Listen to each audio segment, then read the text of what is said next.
Y'all know what's going on. It's time for another episode of Doing Time with Joe. I'm your host, Joe Baker. Welcome to the show, y'all. Okay, look here, check this out. K-Loke has just finished having a conversation, actually started a conversation with Detective James. And the conversation is about what she can do to help him. Because he's afraid. He don't want his family to get killed. He don't want to get killed. He's already responsible for the death he feels of his cousin. He still don't know why it happened, what made him put this hit out on him, you know what I'm saying, talking about Dre.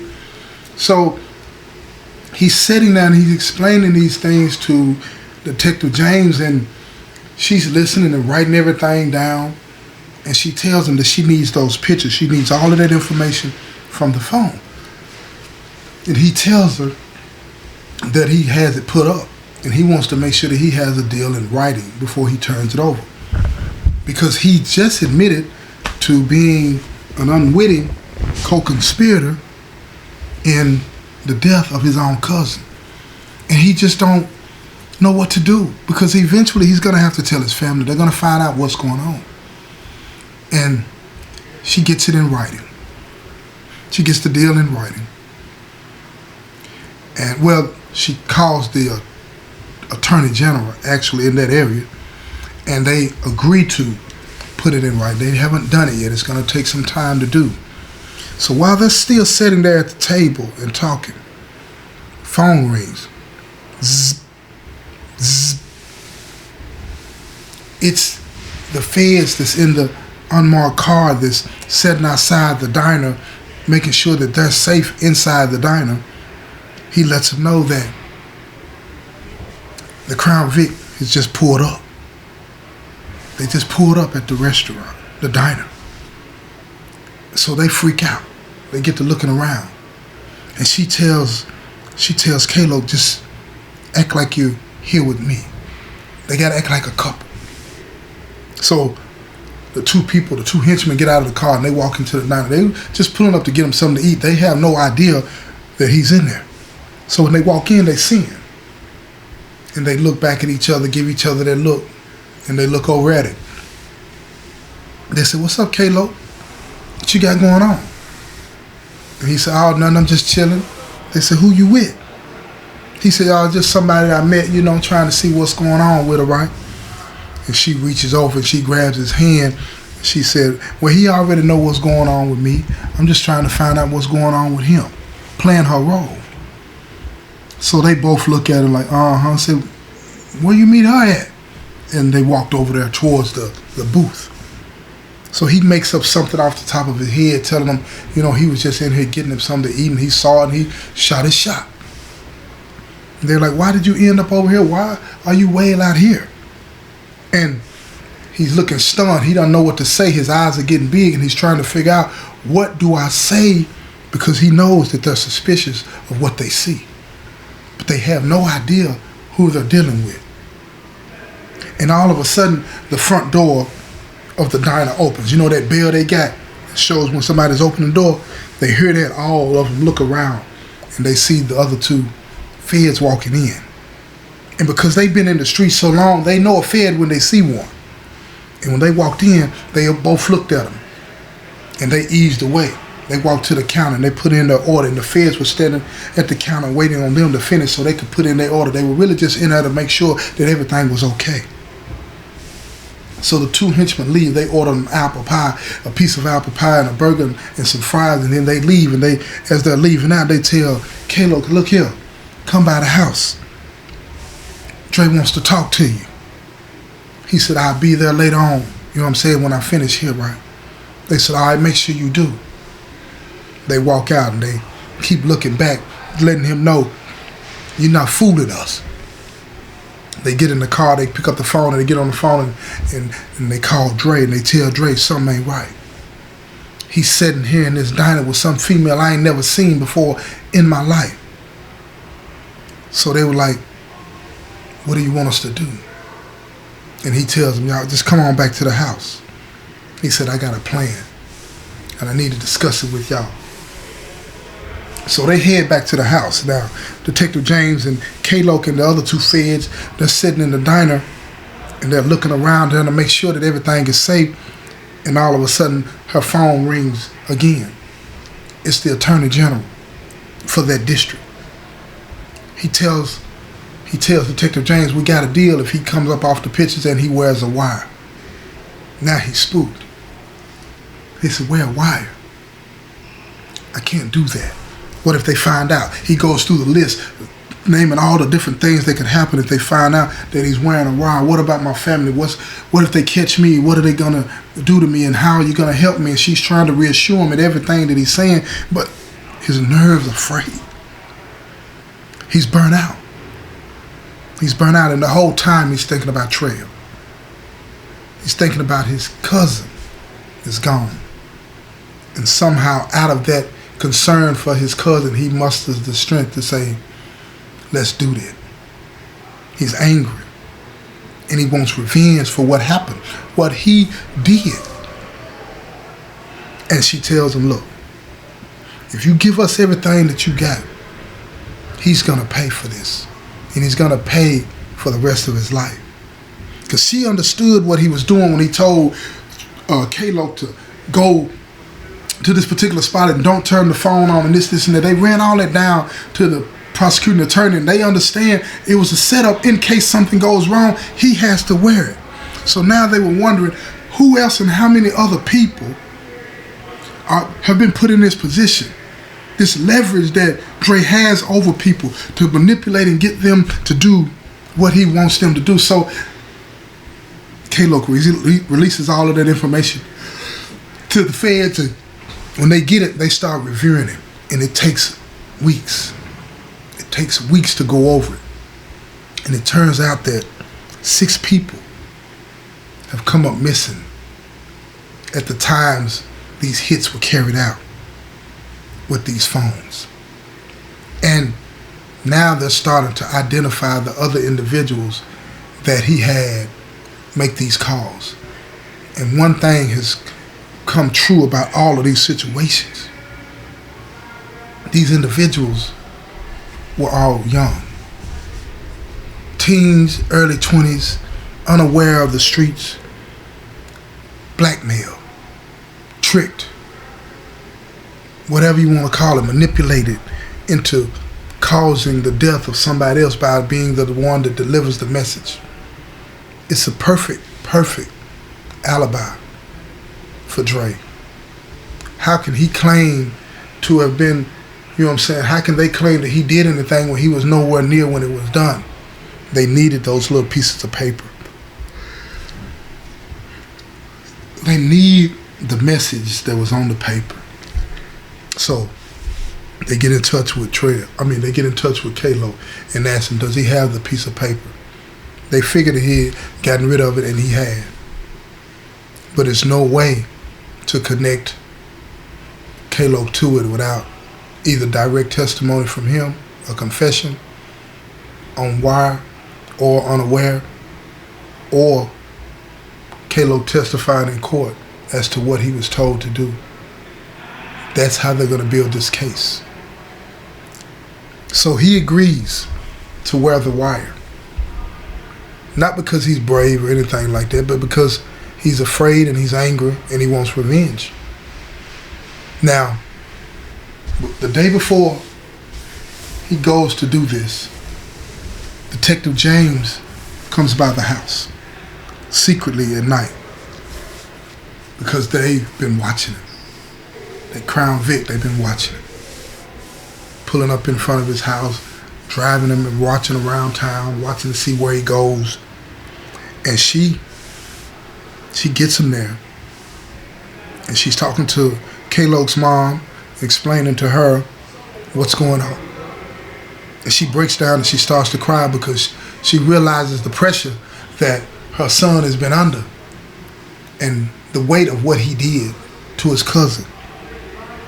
And Detective James wants to be there when they tell Trail's parents, because this is something they need to know before K-Loke goes and does what he's about to do. They need to understand why he's doing this. And they need to understand that They're going to have people sitting outside the house watching and protecting them in case this goes wrong, and they want them to be aware of the danger of the situation that they're in. So Detective James sends the car to pick up Trail's parents and bring them over to K-Loke's house. And when they arrive, the Crown Vic is nowhere to be seen. They pulled off. But they're in the house so long explaining to Trail's parents that the Crown Vic is back. And it's riding up and down the street slowly.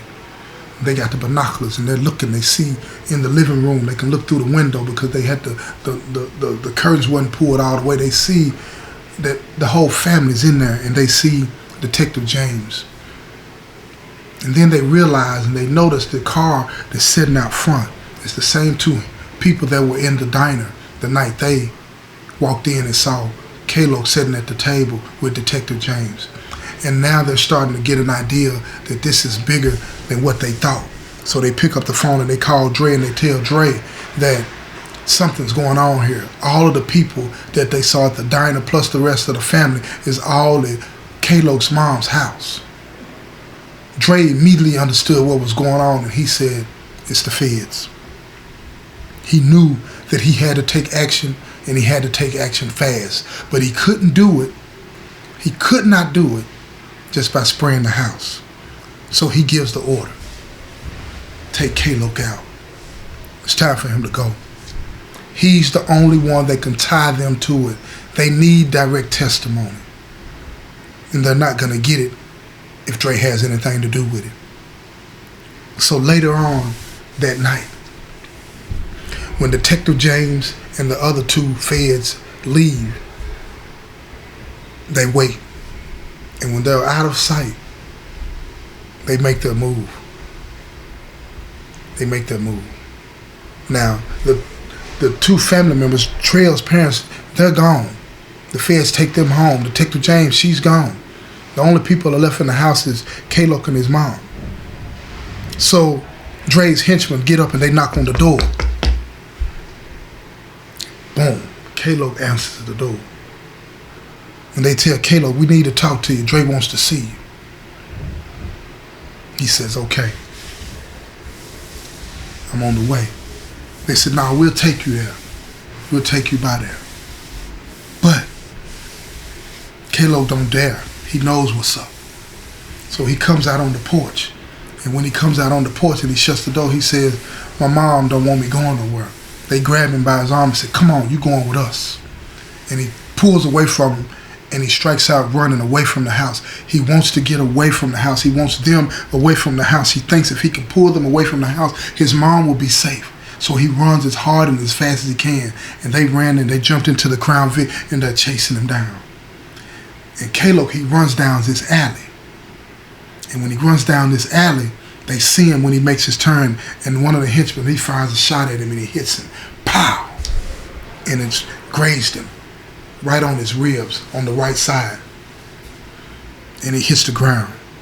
And as soon as he hits the ground, all of a sudden you hear the lightning and it starts to rain. And he jumps up and he starts to run. But he can feel that the blood is starting to pour out. And the strength that he had is gone. It's fading. It seems like every step that he's taking, it's a struggle. It's like he's borrowing the breath. He's on borrowed time. He's running out of energy. So they creep real slow in the Crown Vic. They're looking for him. That's what it looks like when your own partners are starting to hunt you down. They're the predator and you're the prey. So he sees him. He ducks behind a dipstick dumpster. And he's watching, looking. And suddenly, his phone rings. Because they called Dre, and they told Dre he's disappeared, but he's in the area. So Dre called him so that he could hope that the phone would ring and they could hear it. It's silence in the whole area. And they're listening intently. But he had the phone on vibrate and goes zzz, zzz. And he looks down at it, but he don't take the call. He puts it back in his pocket. And he thinks, Dre, the same person that invited me into this mess is the same person trying to kill me now. So again, The phone beeps. Zzz, zzz. It's Dre again, but this time he leaves a message. He said, "Hey homie, I need you to come by. I need to talk to you. Where you at? What's going on? Get at me." Nothing. He don't respond. He gets himself together and he hides a little bit better. And now he's in the spot. They can't find him. They finally give up after about an hour trying to find him. And he goes back by the house. They're not there. He wanted to make sure his mom was safe.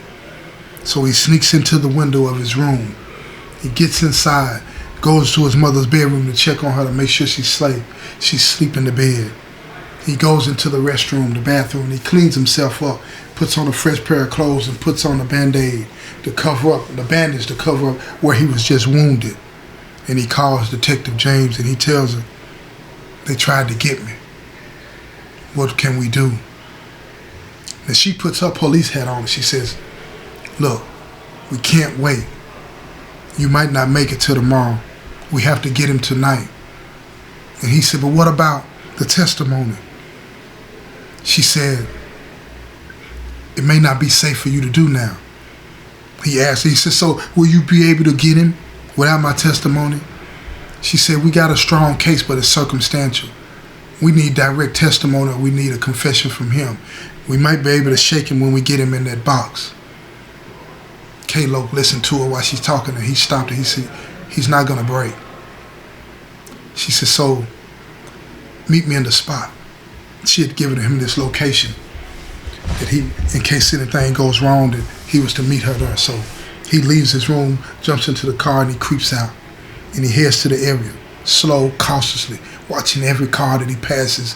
Every red light he was at, he looked to the left and to the right to see who was beside him. And he finally makes it to the spot. Detective James is there. She tells him, "Look, you don't have to do this." He looks at her, anger in his eyes. His voice is cracking. He says, "If I don't do this, he's going to get away with killing my cousin." She said, "It's going to be dangerous." He said, "I know. But you got me, right?" She said, "We got you. The whole SWAT team is going to be at your back. And we're going to be right there listening. And if we hear anything, we're coming. You just hit the ground." He said, "I got it." So she proceeds to put the wire on him and she gets him taped up and everything. And he heads out. And before he gets there, he makes a call to Dre. Dre answers the phone and said, "What's up, homie?" He said, "Not much." He said, "I thought you was coming by."